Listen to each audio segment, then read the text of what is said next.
Bom dia, amigos, bom dia, amigas.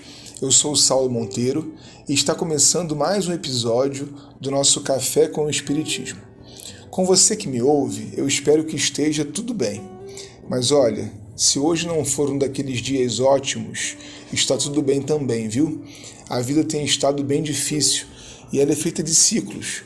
Se hoje não está tudo bem, daqui a pouco pode ficar. Tenhamos esperança, mas também respeito àquilo que estamos sentindo.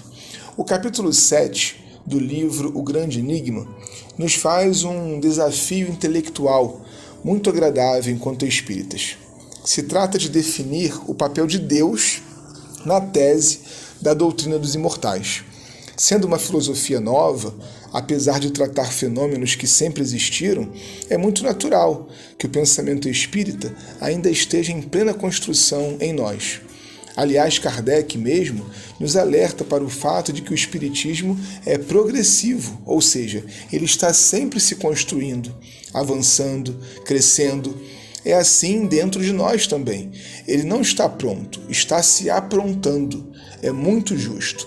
E aí, você e eu, que estamos ainda consolidando o Espiritismo, chegamos aqui juntos a uma bifurcação que se impôs a Leon Denis lá no início do século passado. Haviam dois grupos concorrentes de estudiosos do Espiritismo. O primeiro defendia que era preciso dar ao Espiritismo caráter sobremaneira experimental, para fazer-se exclusivamente o estudo dos fenômenos, desprezando-se assim o que tinha cunho filosófico, tendência para rejeitar tudo o que possa recordar, por pouco que seja, as doutrinas do passado, para, em suma, limitar tudo ao terreno científico.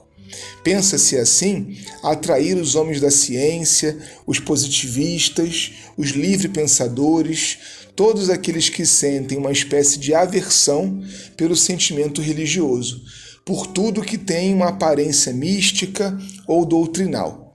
Para este grupo, então, como vemos, a doutrina espírita é exclusivamente uma ciência de observação, que em nada se prende aos princípios religiosos, não sendo, portanto, útil abordar, por exemplo, o problema de Deus. O segundo grupo entendia de modo distinto, asseverando que era necessário fazer do Espiritismo um ensino filosófico e moral, um ensino suscetível de substituir as velhas doutrinas, os sistemas caducos e satisfazer o grande número de almas que buscam, antes de tudo, consolações para as suas dores. Uma filosofia simples, popular, que possa lhes dar repouso nas tristezas da vida.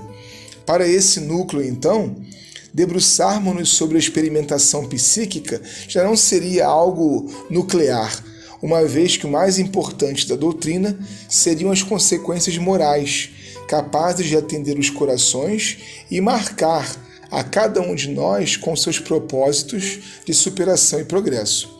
Interessante que, ao ser chamado a opinar, Leon Denis não faz de modo apaixonado ou unilateral. Ele começa com muito respeito, mostrando que vemos de uma parte e de outra homens sinceros e convencidos, a cujas qualidades nos congratulamos de render homenagem. Olha que educado ele. E então ele se pergunta, por quem optar?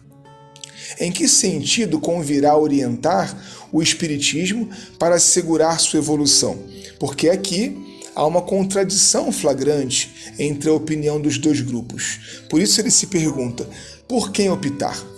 Olha, meu irmão, minha amiga, vale a pena ler Leon Denis, porque daqui em diante ele faz no capítulo uma síntese perfeita da questão. Aliás, eu penso que ele é o autor das sínteses, aquele que melhor soube fazer dialogar as teses contraditórias, tirando delas, em vários casos, um equilíbrio teórico. Nesse, como em outros exemplos, não era preciso escolher um lado, mas tão só harmonizar os pontos de vista. A doutrina espírita é, efetivamente, uma ciência de observação. Os fenômenos medianímicos, reparem vocês, são os pilares de tudo que vemos se construir nos edifícios, nos andares de cima. Sem espíritos e a comunicação com eles, não existe espiritismo, isso é certo.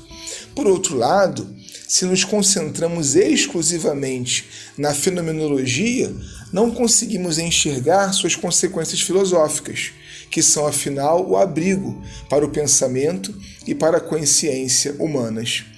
Não precisamos abandonar, nem devemos, a ciência que há no Espiritismo. Seria um equívoco que nos colocaria exclusivamente no campo da religião. Vale lembrar, aliás, sobre isso, que Kardec não entendia o Espiritismo como religião, mas como um conjunto de princípios filosóficos com consequências moralizantes e moralizadoras, e que são apreendidos justamente da comunicação com os mortos. Por outro lado, não é possível negar que uma das grandes buscas espíritas é pela ideia de Deus, o que coincide com as questões religiosas de todos os tempos, que também se apoiam na crença de um Criador. O grande diferencial, penso eu, estará então naquilo que o codificador chamou de fé raciocinada. Você se lembra? Você já parou, aliás, para se perguntar o que esse termo quer dizer? Nós não cremos em Deus simplesmente porque alguém disse, ou porque acreditar nele nos consola. Nós cremos como consequência de raciocínios, de pesquisas, de lógica e outras disciplinas no campo do pensamento humano.